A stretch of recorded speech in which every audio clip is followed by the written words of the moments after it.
the digital customer service from Lina Sundqvist, who is the product owner for Digital Guidance and Conversational AI at If, which is one of the largest insurance companies in the Nordics. She's going to share some insight with us on the customer's journey with Chatbot implementation. For those of you who attended one of the panels yesterday, it'll be touching on some of the topics we talked there, but really going much deeper. And with most of If's customers experiencing interactions digitally, she's going to be able to share with us some of the challenges and positive outcomes of bringing in the human touch with digital services. So with that, welcome to the stage, Lina. Thank you.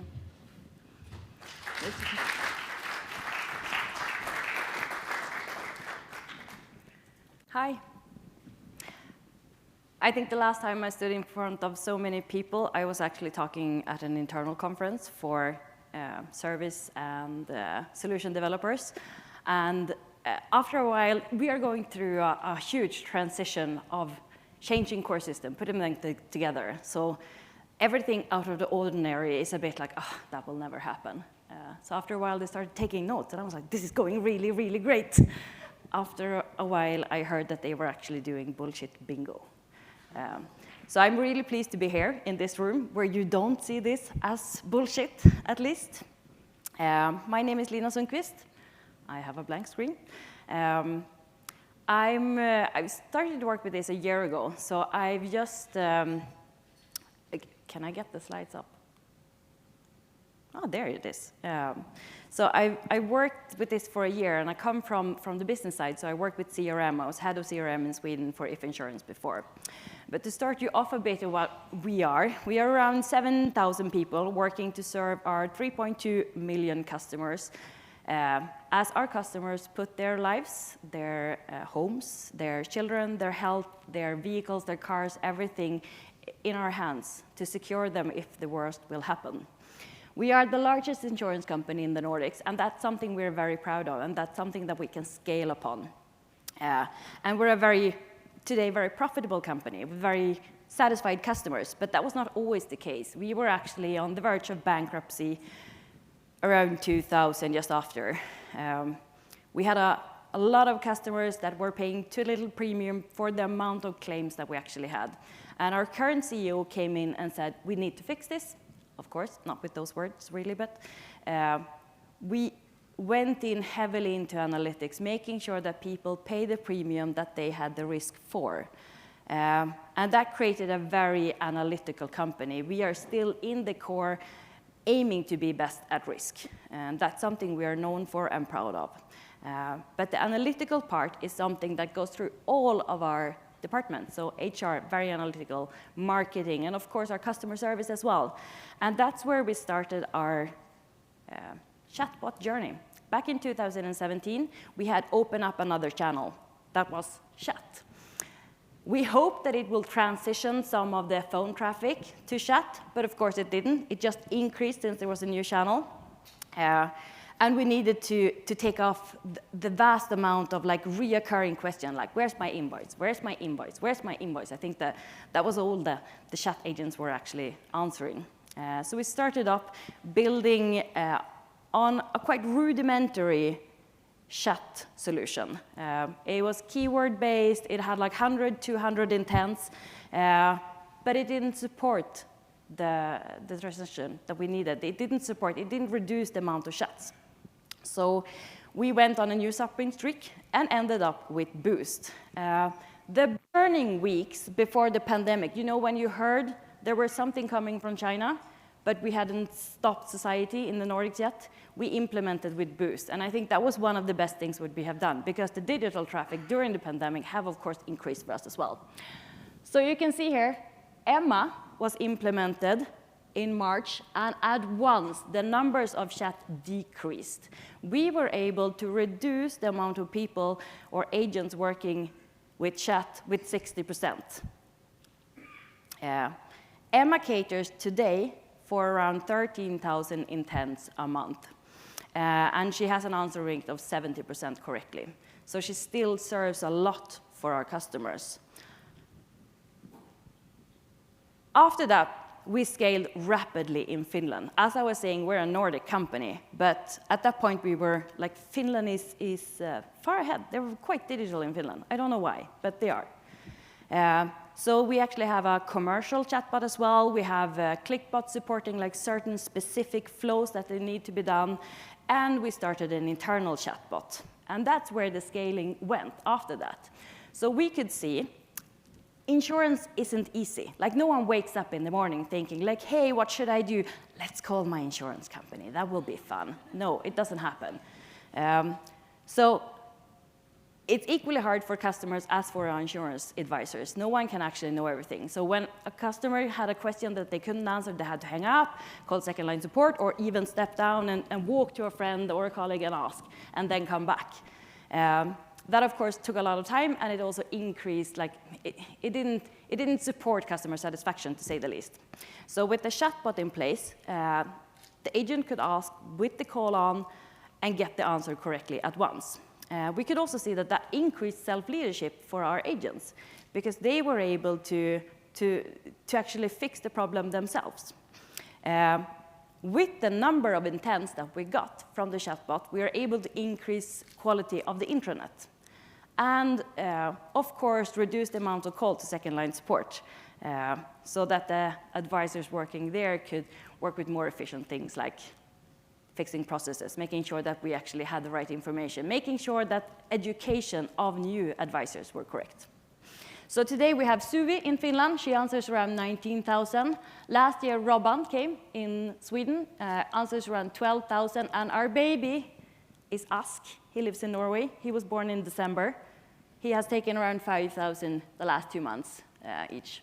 So we're still, Robban and Ask is our teenagers, more or less.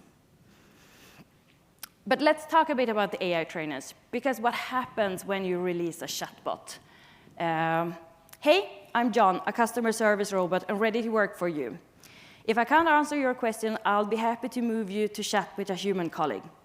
I want to notify of a birth of child. Oh, sorry to hear that you have had an accident.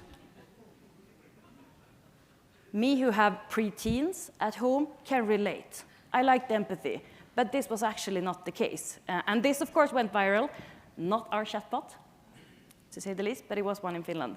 And I think this is, like, you need to see that the AI trainers or the conversational designers are like the parents of the chatbot. They are the ones who's going to raise them, who give them information, how to handle the day and go about everything. And it's very important that they are the right people. We hire all of our conversational designers from our advisors, so either customer center or from claims departments.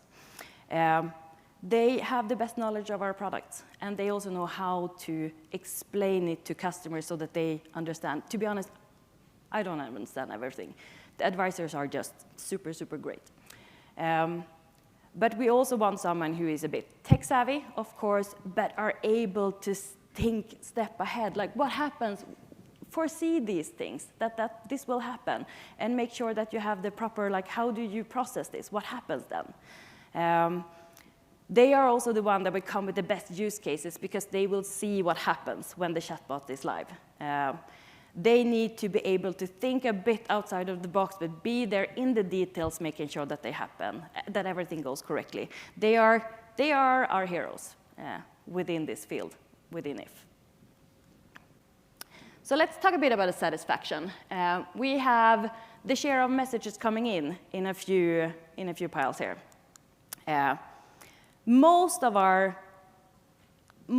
message groups are fairly good satisfaction, 7.2 to 8 out of 10. So if you start on the left there, where the first line chatbot can answer, and there's no human escalation needed, that's 7.2. If the chatbot can't answer, and a human takes over, that's 7.5. If the chatbot can answer, and there's a human taking over, like they still want to talk to someone, and I must say this is the sweet spot, because if they got a good conversation with the chatbot, the human can leverage on that. That's 7.7. And we also have a bunch of people saying directly, I just want to talk to a human. That's 8.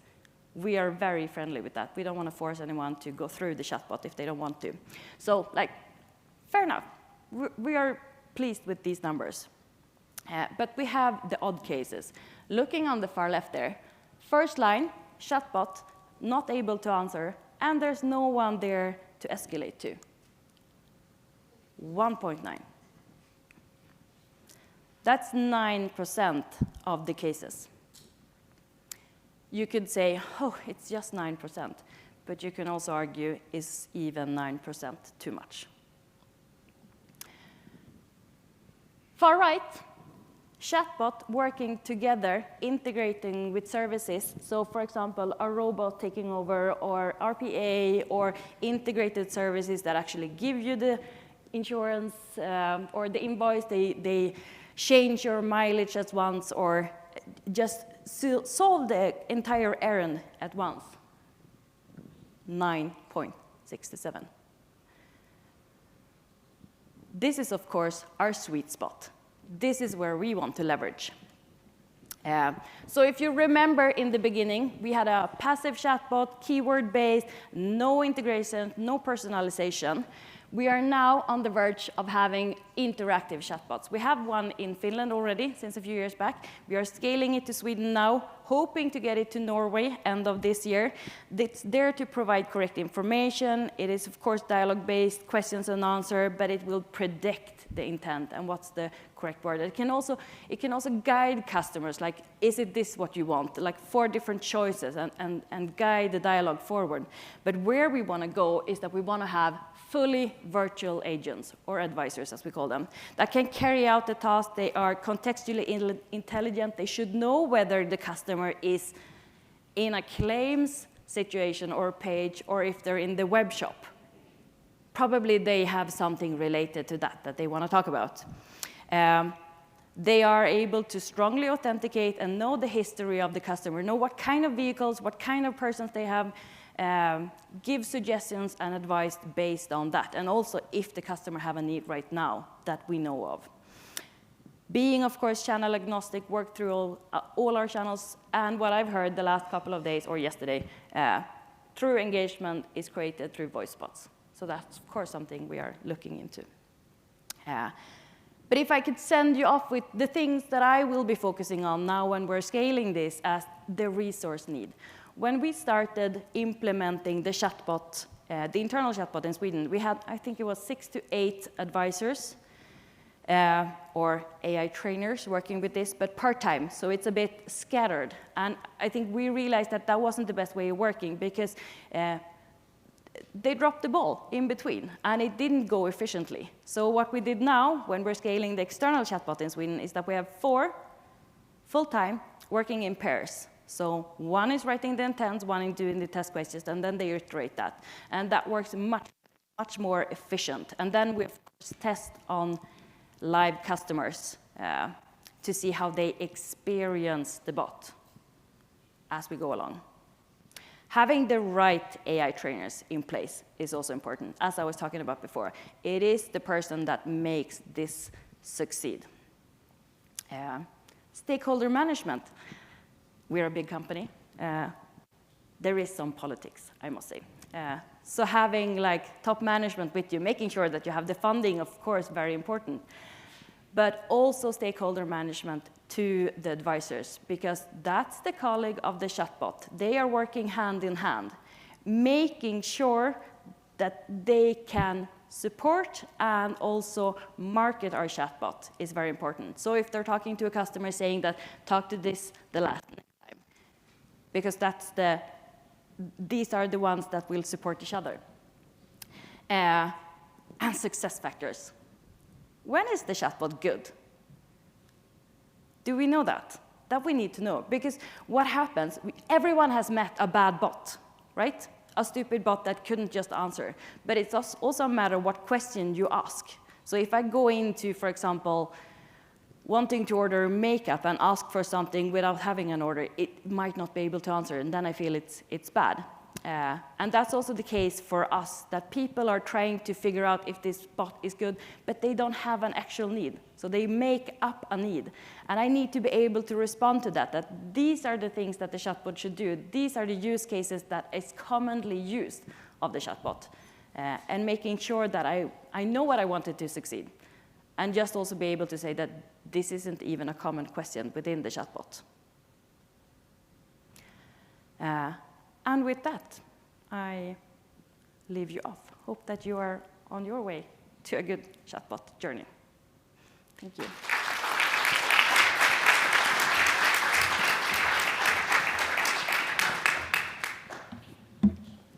We have time for some questions, if anyone would like to raise their hand. I'll bring the mic over to you. Yes, yeah, we have one.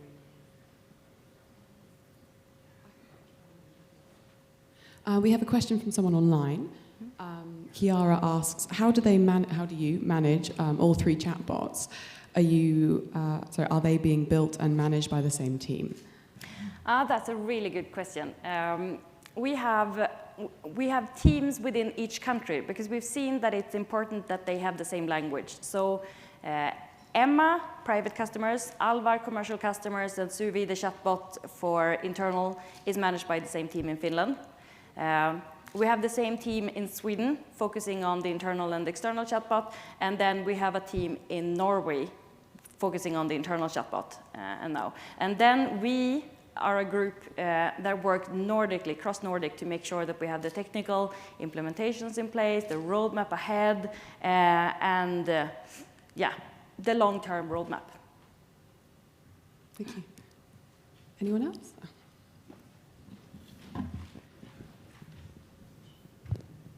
Thank you. Lina, thank you for that. That was really brilliant. I loved in particular the chart that showed the customer satisfaction by really, really enlightening. Thank you. I had a question around, so insurance is, I guess, quite a low engagement product for customers. Like, people don't call up their insurance company all the time.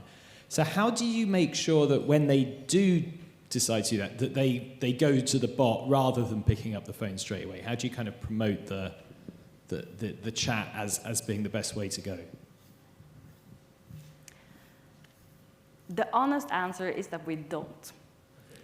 And I think there is a reason for that based on history, just where we have been. We are very proud of our advisors and our CC, and they are capable of answering so many questions. So we have actually said that the choice of channel that the customers are going into is the one that they will end up in. But what we see now is that phone contacts are decreasing rapidly. This is not something that is just for us, but phone channels are decreasing and digital engagement is increasing. So it will happen organically. We could scale it faster, and we're doing some tests even now where we actually want to see and how can we guide customers in a better way when they're in the digital. Because we see that it's only 10% of our customers who just contact us through phone. The rest of the customers, half of them go only digital and half go digital first and then through a phone line. And it's the ones who actually turn over to phone that we see that maybe we can help them and guide them so that they can solve their errand online better. Thank you. And actually, just to follow up, I guess the Nordics is a good case study because I think people are generally a bit more digitally mature there. And I don't think in every country we've seen that happen yet, that sort of natural move from voice to chat. But it's probably a good case study for all of us to have a look at then, in terms of where the rest of the world is going.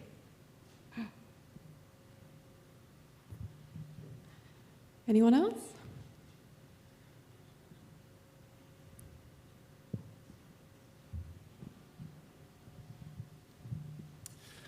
Robert DL, NatWest, I was still doing that, introduce ourselves. That was really engaging, so thanks very much.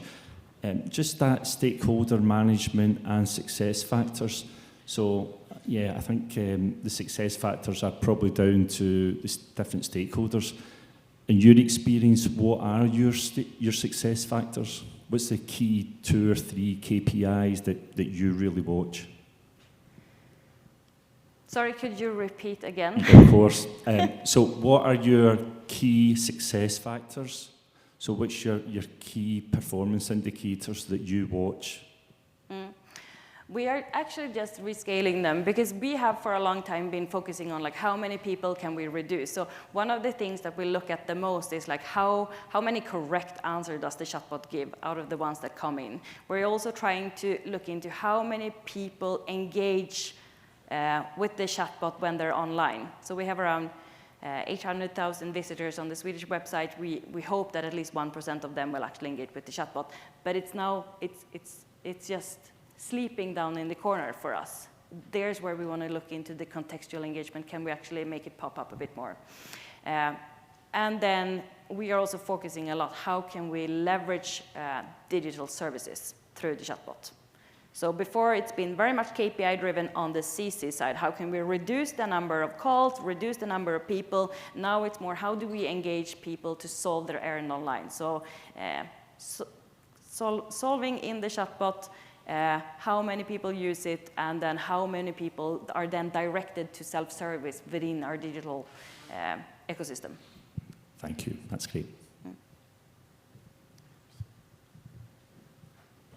Okay, I think that's all we have time for. There is a break for half an hour. Thank you very much for coming. Thank you, Lina. Thank you.